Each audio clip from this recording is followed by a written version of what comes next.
2 decades overdue, from chaos, Charles Manson, the CIA, and the secret history of the 60s. This section is where things stop feeling like a simple true crime story and start feeling like something that's been avoided for a long time. How does a 3-month assignment turn into a 20-year investigation? That's exactly what happened to Tom O'Neill when he tried to write about Charles Manson. Because every time he tried to finish the story, another contradiction appeared, another missing detail, another answer that didn't quite make sense. And the closer he got to the truth, the further away it seemed. By the time he realised what was happening, he wasn't just writing an article anymore.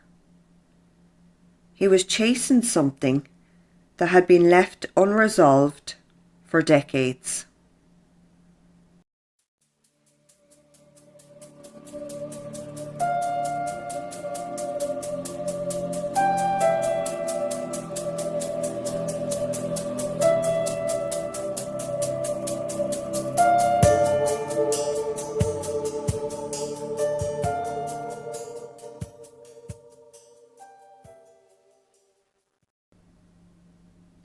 So here's where the story takes a turn.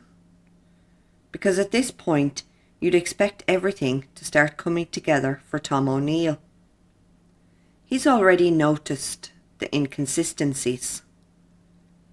He's already questioning the official version of events around the Tate LeBlanc murders. So naturally, you'd think the truth would start becoming clearer. But the opposite happens. Everything gets harder. Remember, this was supposed to be a short magazine piece. 3 months. That's it.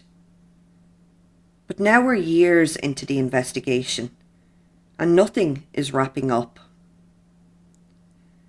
Instead, the deeper O'Neill goes, the more resistance he starts to feel. Not obvious resistance. Not someone saying stop. Something quieter, more frustrating. People suddenly unavailable. Interviews falling through. Sources changing their stories. And the strangest part? The closer he gets to the core of the case, the more difficult everything becomes. So naturally, O'Neill decides to go straight to the source. The man who shaped the entire public understanding of the case, Vincent Bugliosi. Now, Bugliosi isn't just a prosecutor. He's the voice behind the Manson narrative. His book, Helter Skelter, didn't just explain the case. It defined it. So if there are inconsistencies, Bugliosi should be able to explain them, right?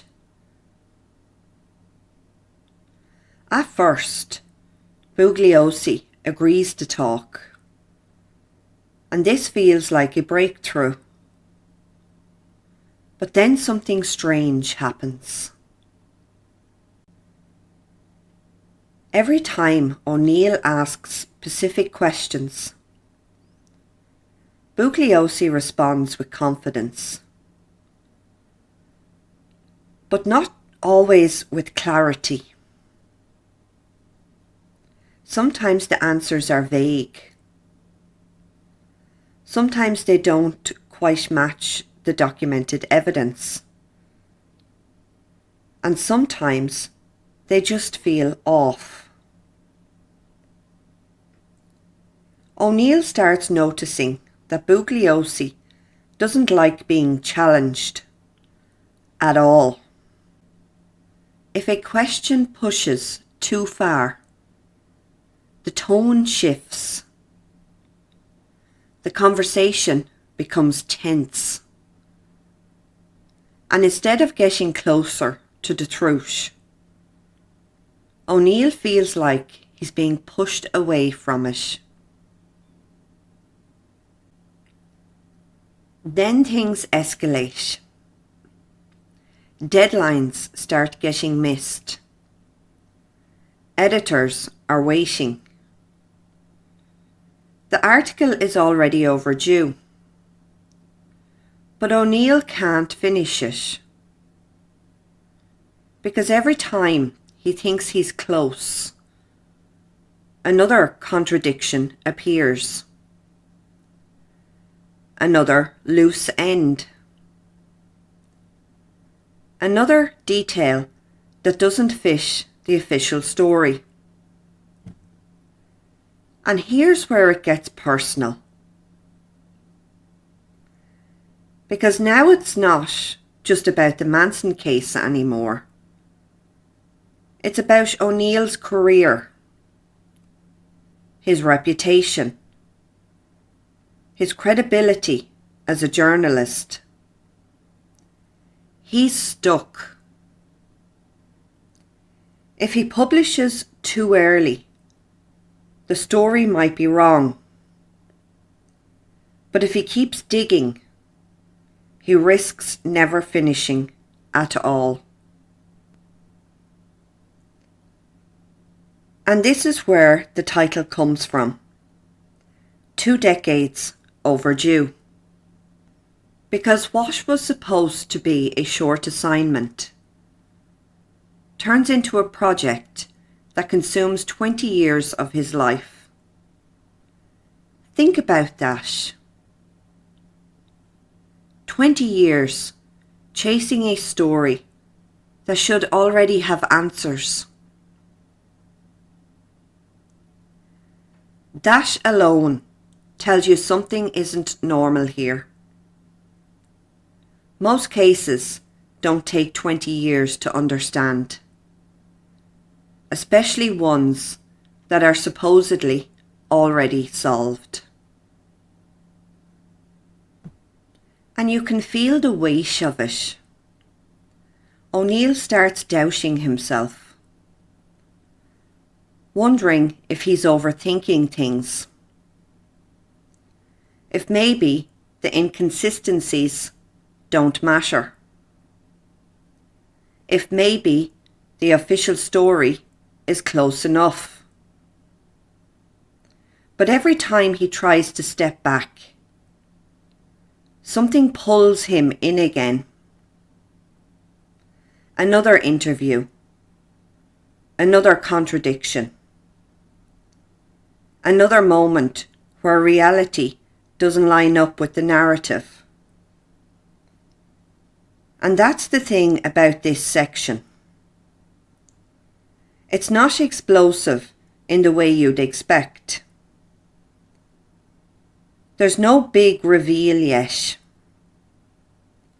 No shocking twist. It's worse than that. It's the slow realization that something is off. And no one seems willing or able to fully explain why.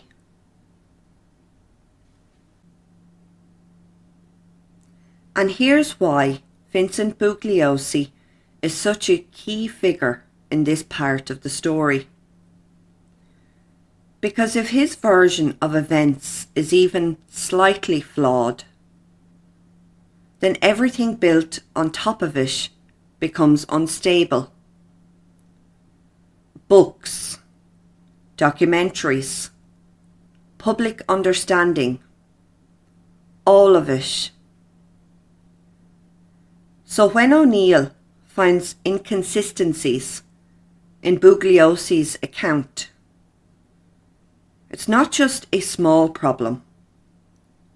It's a crack in the foundation of the entire story. By the end of this section, something shifts. O'Neill stops thinking like a journalist trying to finish an article and starts thinking like an investigator chasing a mystery. Because now the question isn't just, what happened during the Manson murders? It becomes, why does this story resist being fully understood? Why do key details feel hidden, distorted, or incomplete? And why does pushing deeper seem to create more resistance instead of clarity?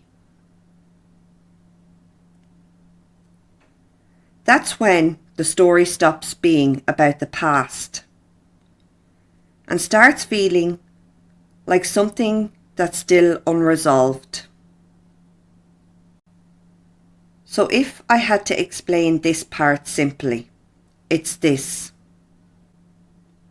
2 Decades Overdue isn't about a big reveal. It's about a growing unease. The sense that a case we all think we understand might not be as clear as we've been told, and that the deeper someone tries to go, the harder it becomes to reach the truth. And by this point, you start to realise something. If it takes 20 years to get closer to the truth about Charles Manson, maybe the real story was never meant to be that simple. Or worse, maybe it was never meant to be fully uncovered at all. And what comes next is where things begin to take a much darker turn. Thank you for spending some time with me today. I hope you enjoyed exploring this book with me. If you did, please give the video a like, subscribe to the channel, and share it with someone who loves uncovering the deeper stories behind books. I'd also love to hear your thoughts, so feel free to leave a comment below, and I'll see you in the next video. Bye bye.